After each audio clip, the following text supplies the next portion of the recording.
Shalom, good evening, everyone. Good evening again.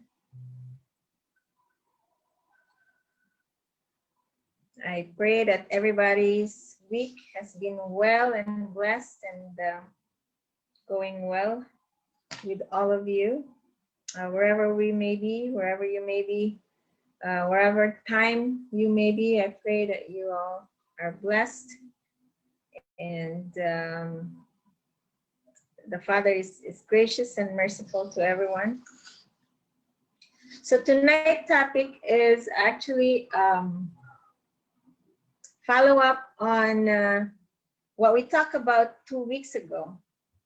So to my recap, we talk about loss and grief. So we talk about what is loss, what is grief, and the stages of griefs. So we mentioned about denial, anger, bargaining, depression, and then acceptance as part of the stages of grief. So I thank everyone for participation from last time. And tonight, I want to talk and navigate on the loss process. And the title for tonight is In Silence and Solitude, Living Through Loss.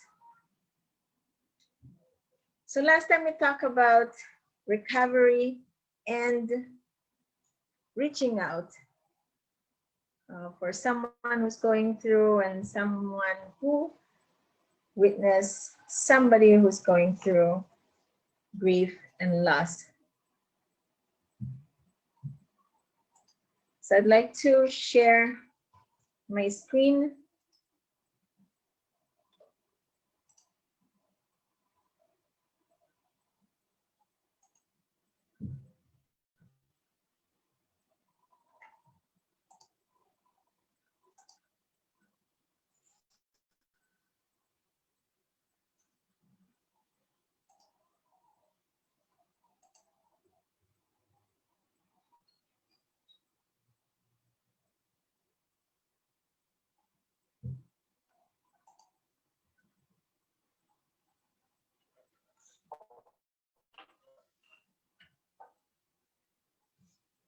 So when we talk about living through loss, we have discussed many types of losses in the past. In the first part, we talk about death as first thing that come to mind. When we're talking about death, you know, it's can be very debilitating, something that is will alter our daily routine, our daily activities, our daily focus.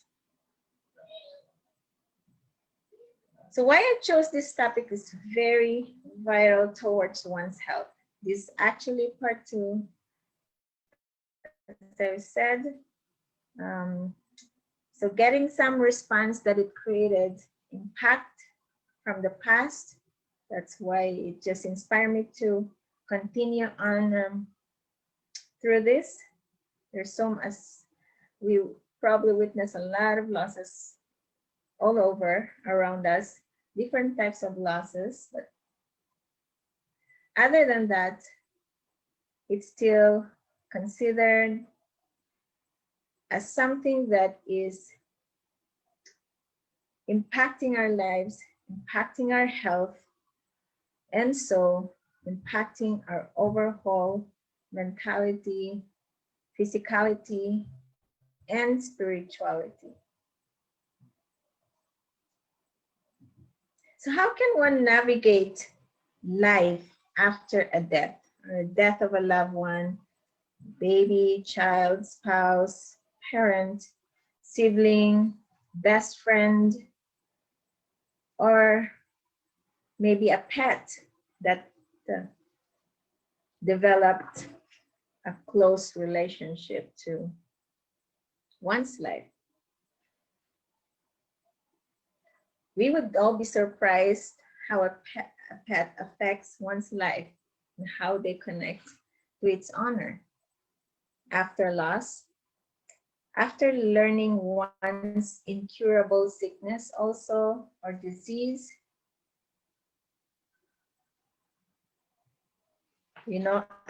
after divorce.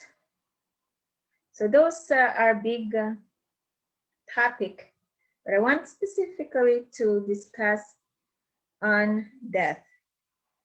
So death of a loved one, or as I said, anyone that was close to someone. So we would ask ourselves, how can we ever go about going back to our routines? How can we go about our day without encountering things that brings memories of a loved one who passed away? You know, when you smell a scent, you see a photo, when their birthday comes, probably it's very memorable. You know, anything, an anniversary, maybe. So those triggers our emotions to be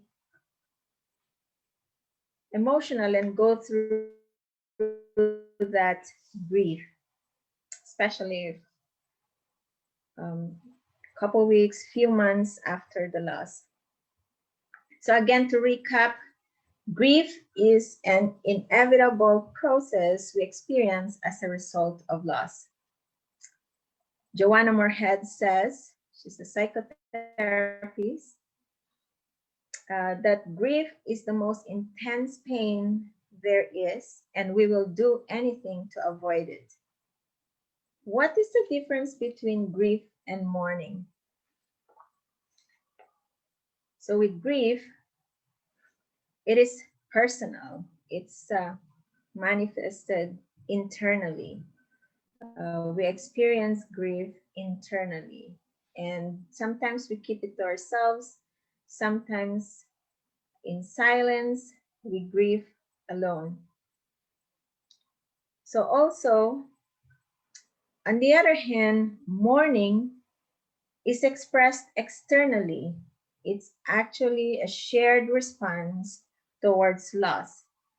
Mourning is very important because as it states, it's expressed. So anyone will say, hey, do you need anything? Are you okay? How are you feeling today? So it negates, or it inhibits expression that is hidden.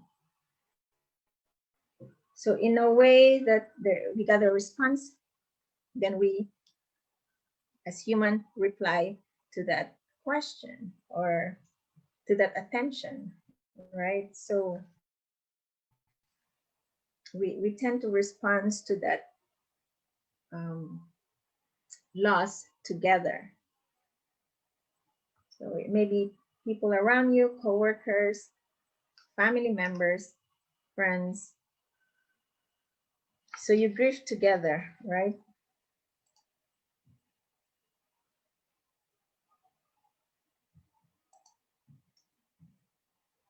Psalm 147 verse 3 says, he heals the brokenhearted and bind up their wounds. So it's really, this is what we're experiencing is temporarily. It's temporary, and it's a response. It's an acceptable response, and it's experience that eventually we have control over. But there are defense mechanisms that are used in grief, but does not necessarily help in overcoming loss. So first thing is avoiding. Avoiding means to keep away from or stop oneself from doing something. So example of a response says, I don't want to talk about it. So that's example of avoiding. Many times we tend to use this mechanism to avoid stress, especially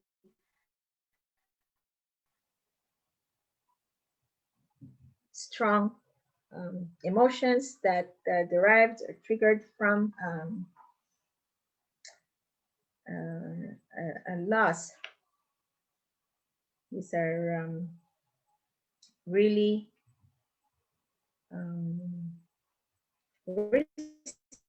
responses that is strong, just feeling isolated. Another kind of or another type of a defense mechanism is repressing. So repressing is to restrain, to prevent or inhibit the expression or development of something like an emotion. So let's say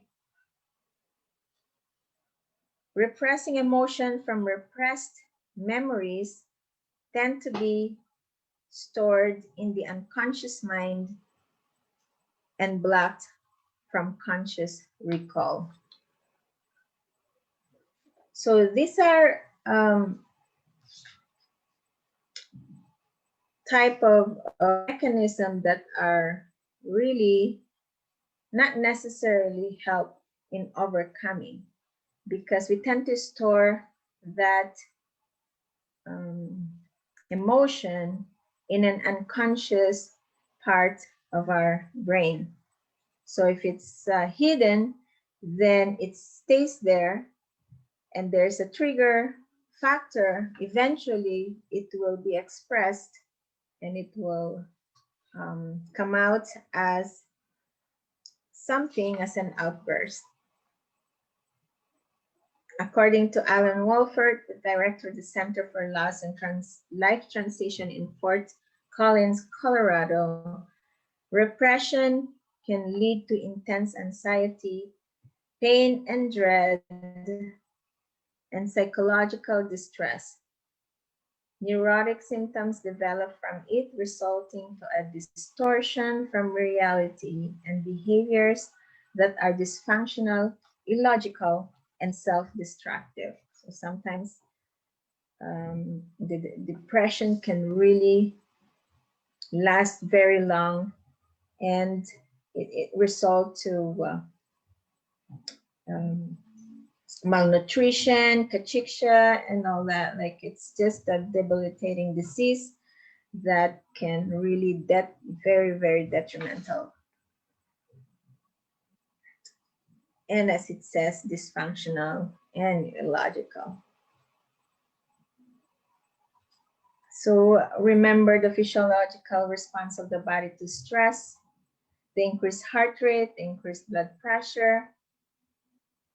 And then it's constantly like that, and then it really triggers other chronic adaptive diseases while going through all these stresses. Over time, if it's not managed properly, it will result to chronic illnesses like high blood pressure, diabetes, those such things. And also with the heart, as we already know that the heart doesn't stop working. So imagine that it's constantly pumping, and then with all these emotions, triggered emotions, then the heart keeps pumping more just to with that, to compensate with that motion. And then with the increased heart rate, also the increased breathing, you tend to hyperventilate. Then you experience palpitations, diaphoresis, meaning you're over sweating, you're clammy, you're nervous, you're shaky, all those things. So mind you, over time, it can cause also dangerous blockages in the heart, also narrowing of vessels in any part, any vital organs in the system, the kidneys, the brain. So this results this can result over time to stroke. So if you really examine, as a nurse, I usually go through assessments on a patient. So do a quick interview, do a quick reading on the history of this patient, and you will see how stresses and how this significant history, medical history in their lives related to their past experiences. So imagine from babies, as we discussed a few weeks ago about the development stages of a child and the adversities they face and the chronic effect of this stress, having it experienced over and over and over again. And if it's mismanaged, it really is debilitating and can shorten one's life. So it just in my heart to direct this and to remind someone going through stress that I want you to ask yourself, do I have power over this stress? Do I have a will to continue and focus on the positive,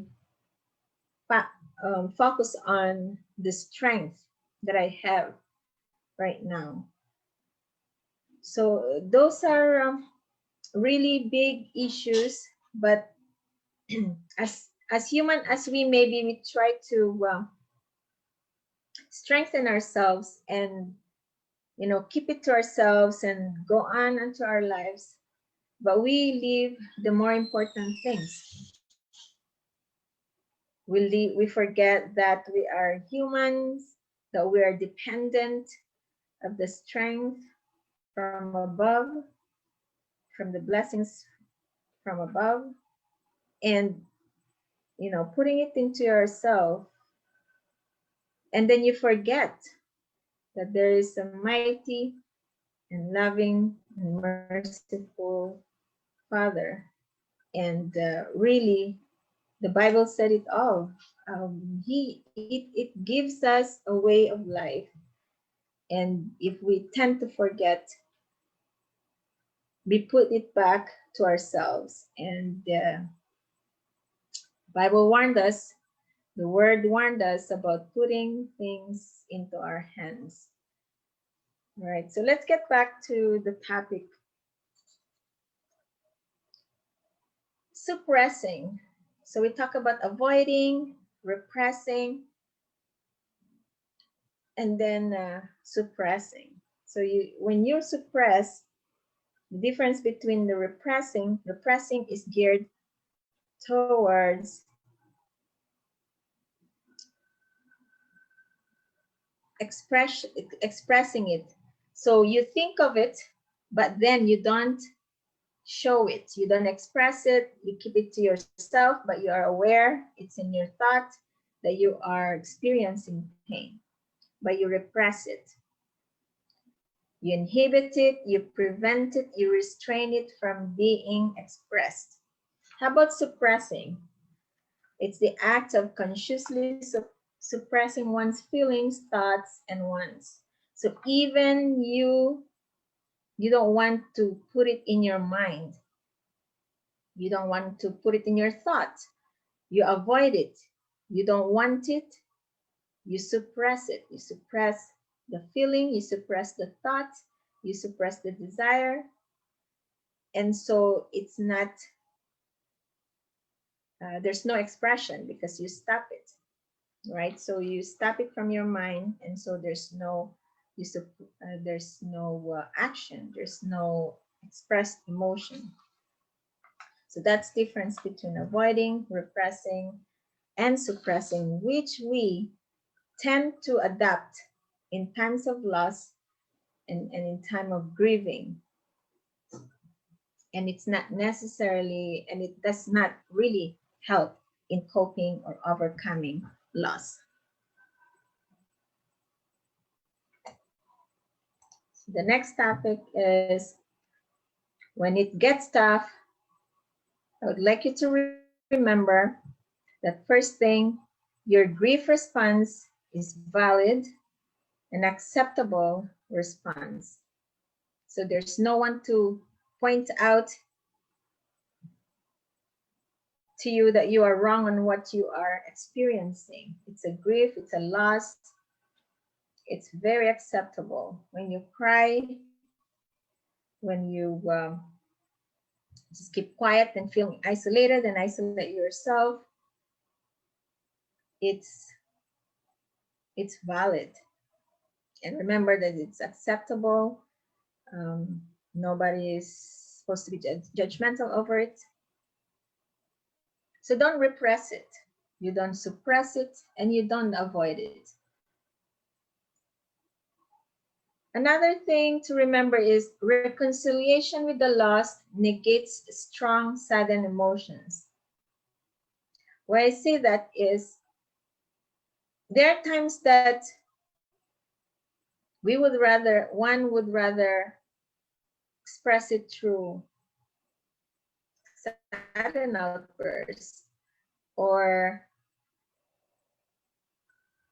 crying all of a sudden, or being loud and just out of timing. And I mean, no matter how acceptable may be, but in reconciling with the loss, I believe it's more appropriate and more focused and more calm, more peaceful, and the overcoming is shorter.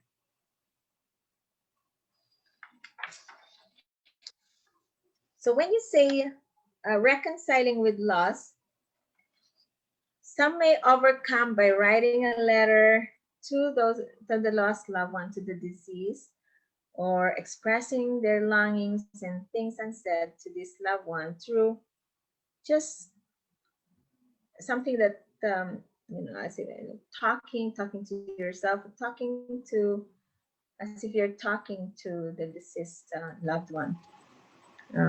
That's another way of reconciling. Meditating and just thinking about them, thinking about that person, reconciling, going through peace, in talking to them and just expressing quietly. Others also, if you see them visit the grave, when emotion triggered, or talking to the loved one as if they're being heard. Also embracing reminders of the person, like stuff that chairs that they sit on, or pillows that they use, and all that memorabilia that can express reconciliation. Also, there can be a sudden rush of emotion, which is called grief bursts. As I've said before, sudden outbursts of grief. It's okay. At the right place, where you may be having a get together and it just triggers some emotion, and you get this grief burst. Another one is dealing with it engagingly And it means also embracing it and moving through its agony. So in your agony, you're embracing it, you're going through it, you're moving through it, and allowing ourselves to just be while it washes over us and is the only way sometimes to, sometimes to survive it. You just go through it. You just experience it, you leave it as just be while the emotion washes over you. So at this time, it's good to have your circle of support or supports around you. They play a key role in helping you go through the loss. So it's very important that there's good support around you, and continue to be expressive in a way that healthy and positive. It is also important that we acknowledge our emotion and know when to take a break from it. So when we feel better, days go by, months go by, we feel better, maybe we cope better, and not totally forgotten, but we have a better way, we adopted a better way of coping. So we start to acknowledging our emotion better, and we start expressing our emotion better, we're talking it out better. But then when there's some reason that it makes you remember the loss of a loved one, you now have more control to take a break from that emotion. So you can be quiet for a little bit, you cry for a little bit, and then you have that strong strength. You're more strong to overcome it and move on and pick up your work or anything that you go through.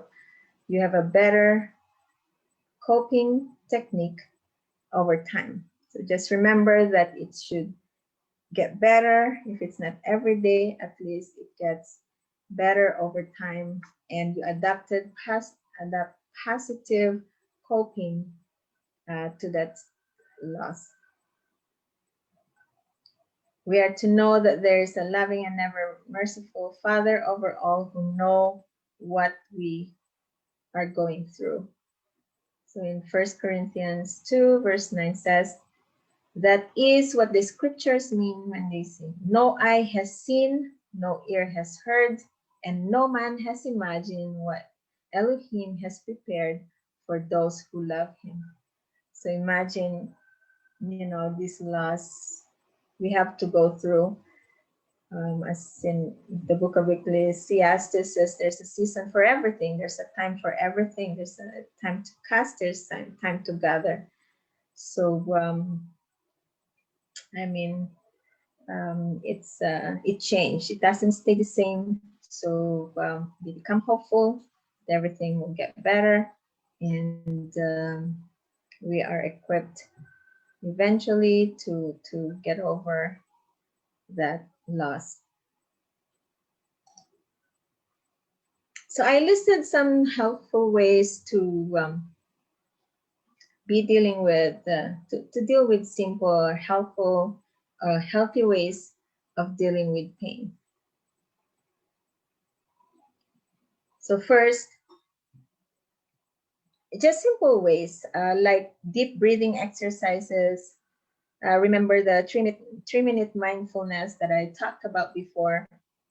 You focus more when there's a memory or the memory coming to your thought, and it triggers the emotion. You start being, you catching your breath, or you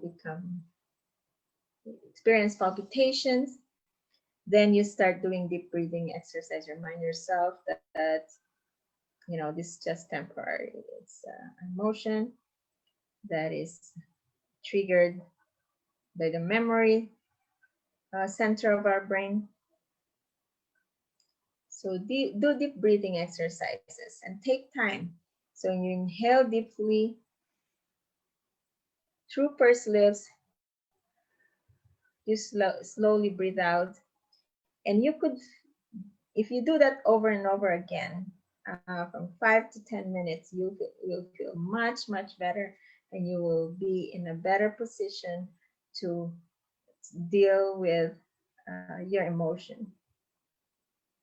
Mindfulness, um, you know, how you inhale your a breath of air, how you let go of the air, how your chest rise and lowers down, or your belly,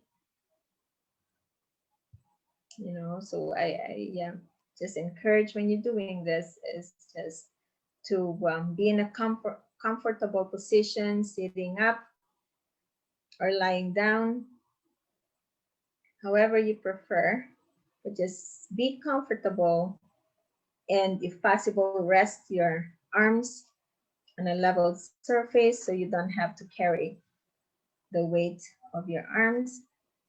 So relax, deep breathing,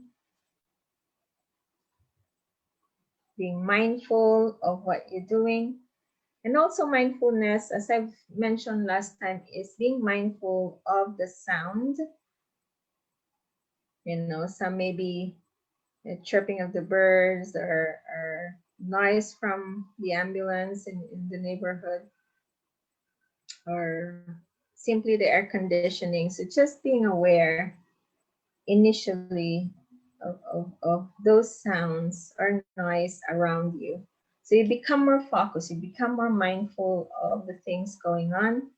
And then you start feeling, you know, coldness or heat, whatever the temperature. So you become more aware of the temperature around you than focusing on what you are experiencing. Praying and meditating, very helpful. It's very helpful if you have good support, and also you have friends you pray with, or family you pray and meditate with. And also, you know, spend some time of the day or so set aside for praying and meditating. But also, the more we experience and focus on praying and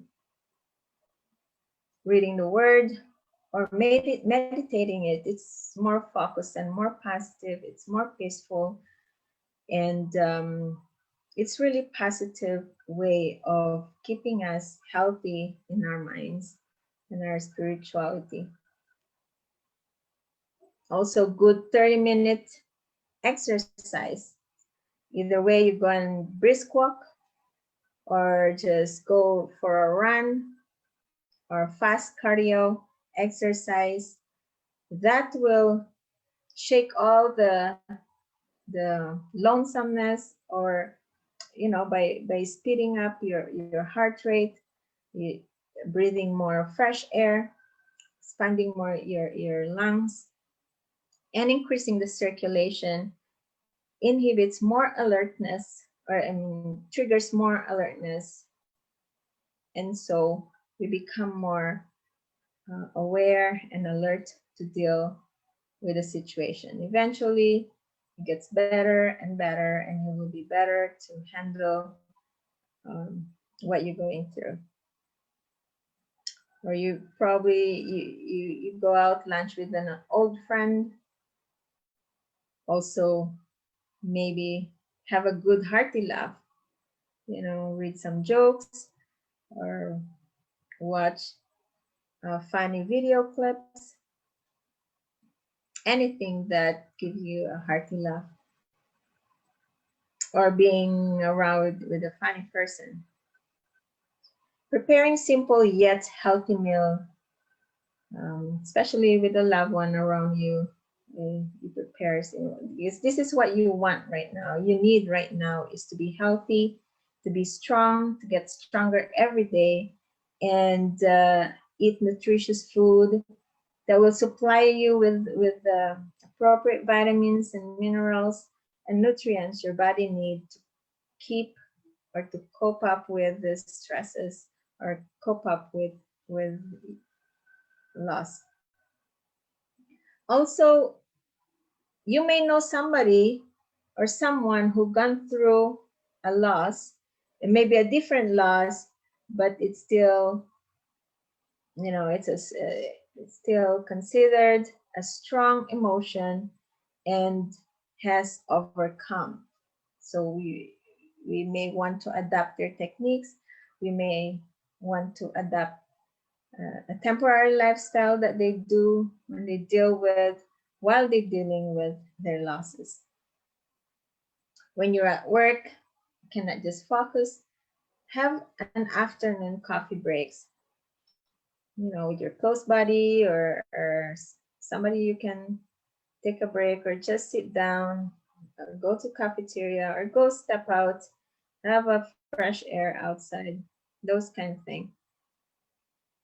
Also, you're allowed guilt-free sleep-ins, especially in the weekends, you're just sleep in. You're not going to work, you're not going anywhere. And if the families or friends wants to visit, give them specific time.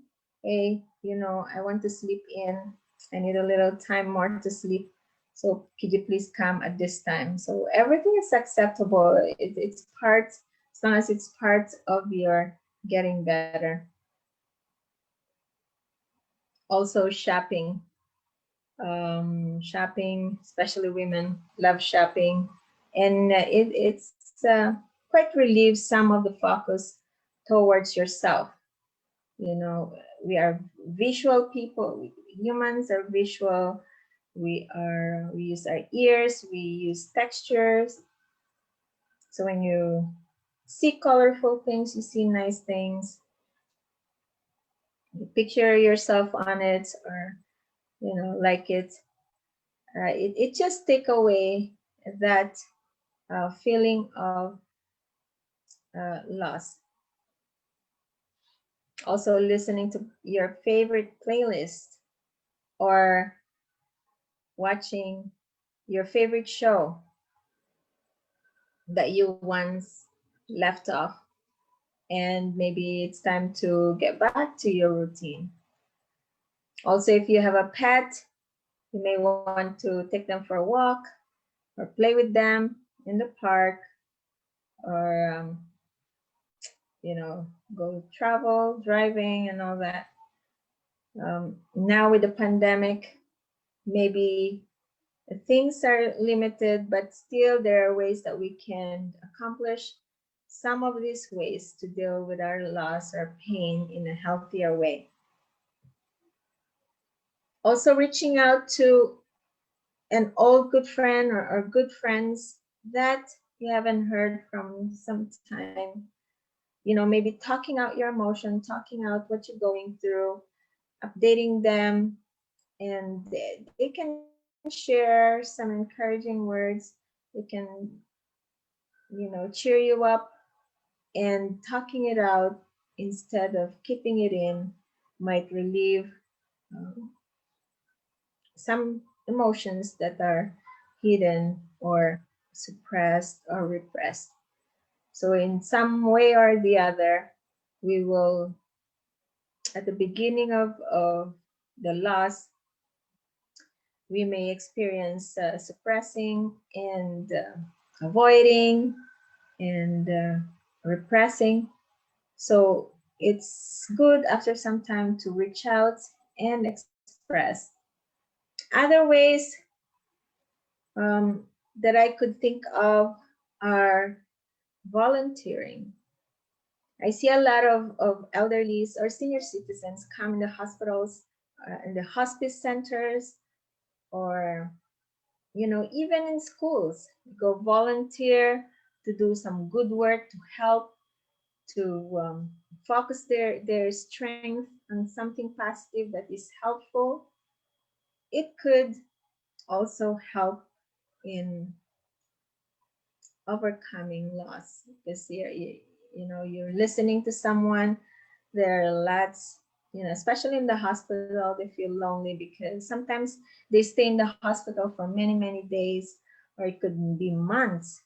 And, they just want a company, somebody to talk to bring them magazines, to bring them somebody to read, or somebody to read for them, those kind of thing, or play cards with them. And discussing or sharing experiences can also help in dealing with the loss.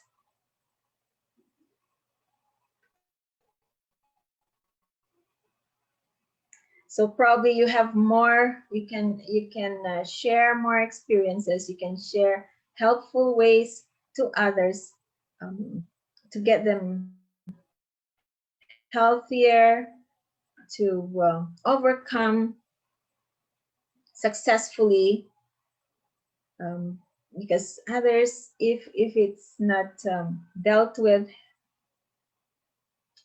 it buried inside, and over time it can be years upon years, can be like 60 years, and still grieving into the death of the child or death of a loved one. So we have a stronger person around that loved one, we tend to be supportive at this time, especially just focusing of them to keep them healthy and regain strength and keep them safe, because as we said before, with all these adversities, stresses, losses, abuse, you know, um, it can trigger depression and suicide tendencies.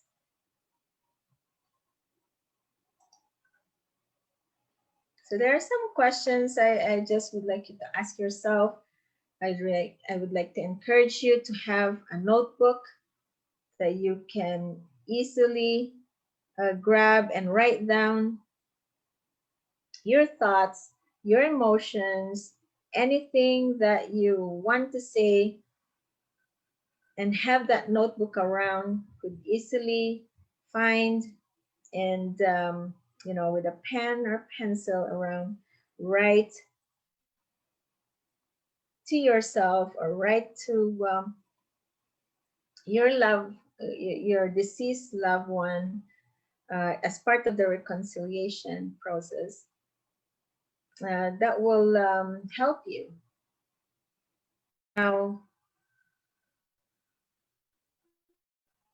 let me help you identify your grief. So ask yourself, is the source of your grief?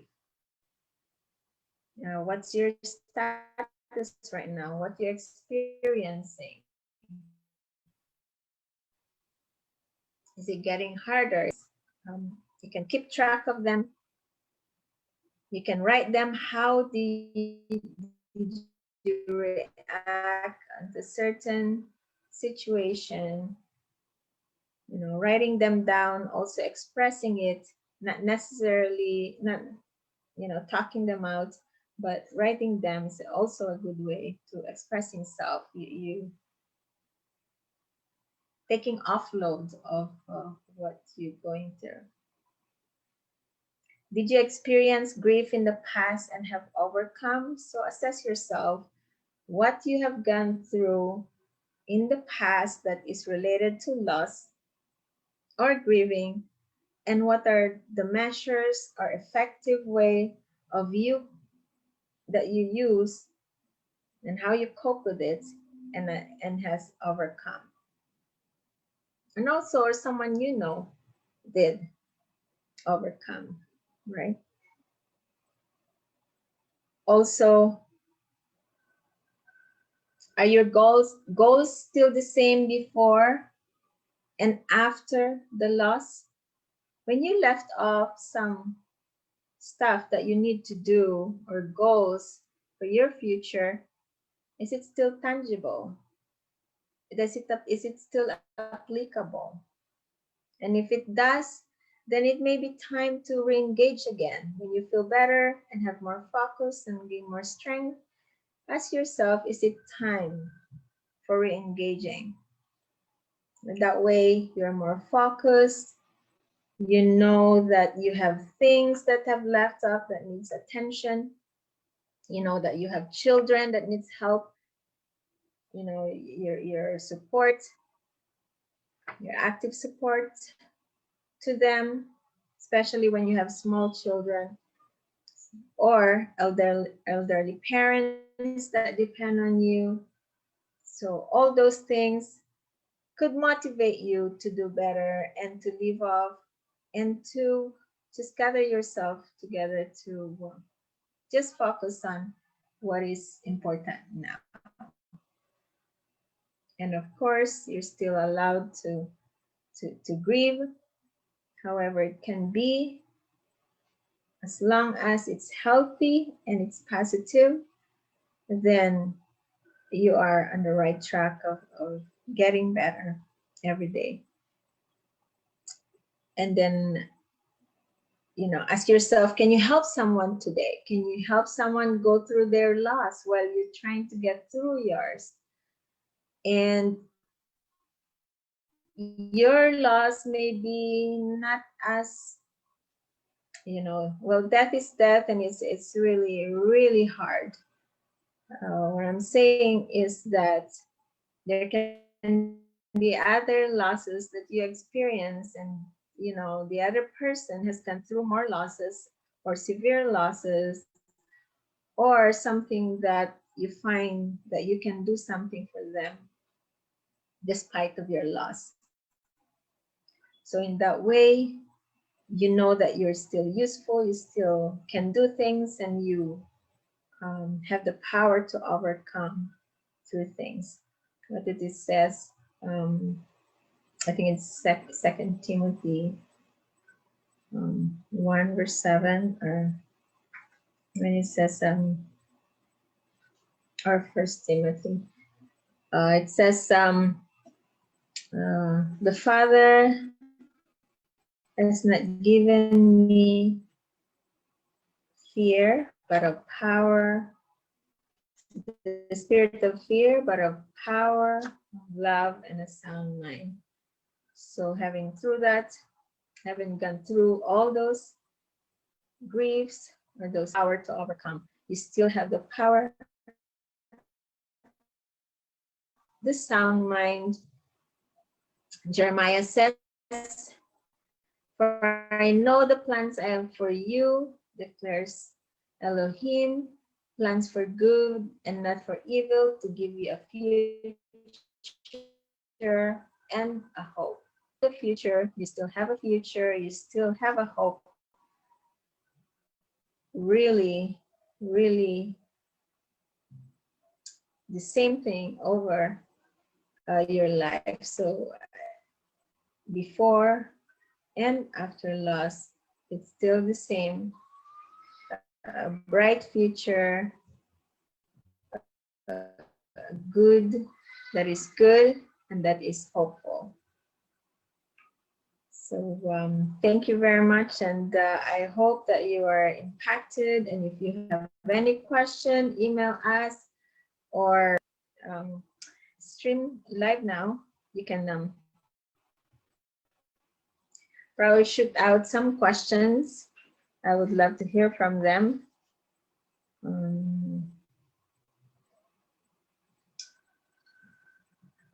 So there, I see a question. I can see a question from Matilda Popo. It says, thank you very much. If someone constantly, sorry, let me just lower the volume. It says, if someone constantly cry over the death of a loved one over a long period of time, would you say that this person might be suffering with some mental issue? Thank you, Sister Matilda Popo. She said it's very informative. Over time, it can be many years. It's very, you know, we have a different level of coping. We have a different level of experience. We have a different levels of closeness to that person. So the more closer we are to that person, the longer we cope, the longer we forget, and probably not even. But the word is constantly. You know, does it affect their health? Is it affecting their uh, daily activities? Is it impacting their lives? Is it causing neglect? Is it causing, you know, what do you call this? So just as, you know, you're losing your attention, your focus. Are they not able to take care of themselves? And those kind of things, those are safety risks. Those are, you know,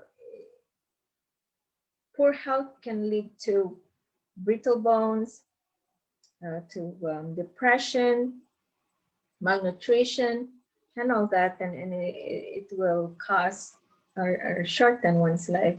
So those we check to ourselves, that see if this person have a chance to just see the positivity of things. You know, we may need our help to get through it, just constantly.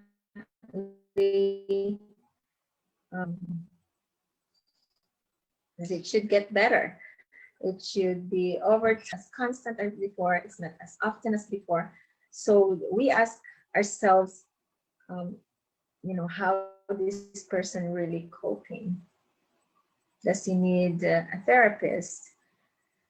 Well, when we're dealing with therapists, we have to get to know the psychotherapist we're dealing with, or psychologist, or however you help.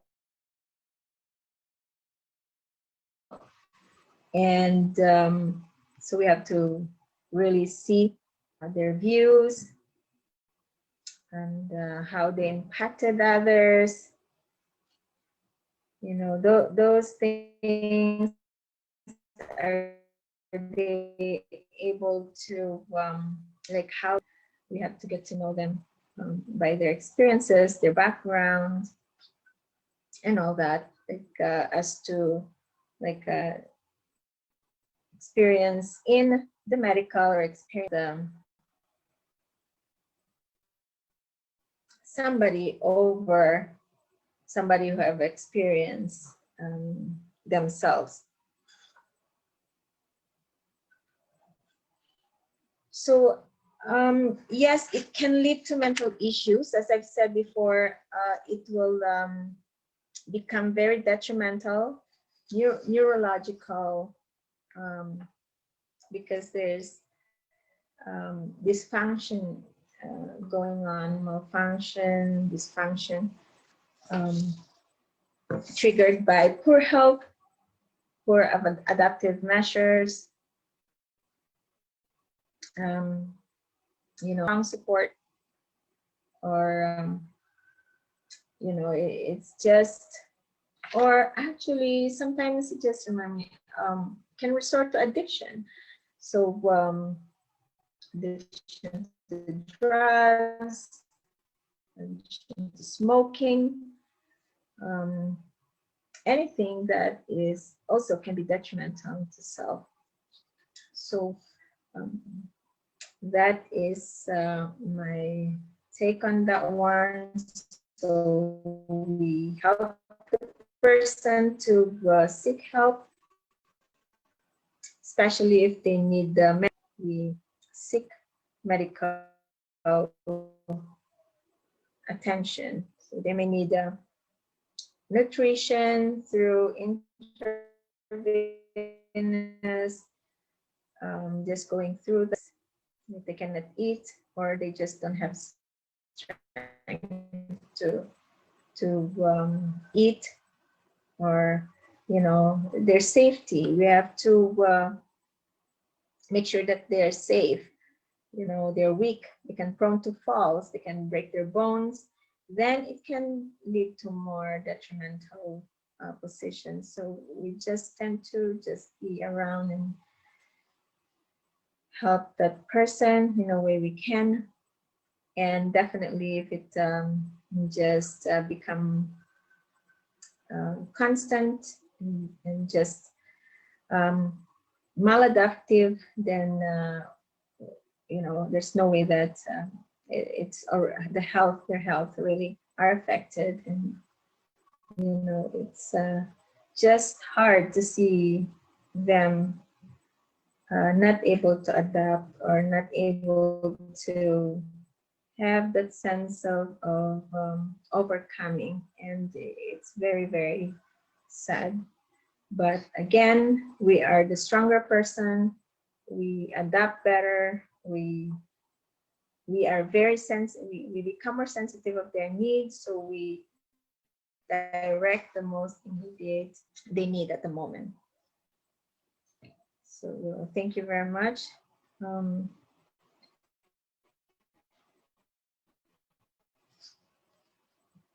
If there's any more question, just feel free to ask question. I didn't tell, this is specifically for grief and loss, and I wanted to tackle also in the future about the experience of debilitating diseases when you get to know, when one got to know that they have an incurable disease or illness. And it could be very, very depressing. It could be very agonizing. So those things also I didn't touch on, but it can also, it's open for the future discussion. And I know as hard as it may be now, that experiencing sicknesses, not only results of different things, something gone wrong and unexpected, and it results to a loss of function, it's a loss of body parts, and you cannot put it back or take it back or bring it back to its normal or usual use. So it's really also burdensome to go through those things. Also, I talk about HIV in the past, the AIDS virus. There's no treatment. Those things are very burdensome, and there's no cure but to slow down the disease. However, it still lead to shortening one's life. So thank you very much, and I hope that we continue to be healthy together, to grow strong and healthy, and learning from one another. I would like to hear from you and love to hear from you. And you can always send a text message or message through Facebook in Yahweh Kingdom Lifestyle Ministry, your comments. So please feel free to send in, or any discussion, future discussion, any topic that you want me to touch in the future, and I would love to expound that or go through that with you. And so I shall now say goodbye, good night, or good day to those who are on the other side of the world. I'm on nighttime now on my side. And again, this is Nurse Allan, and saying good night again. Once again, good day. Shalom.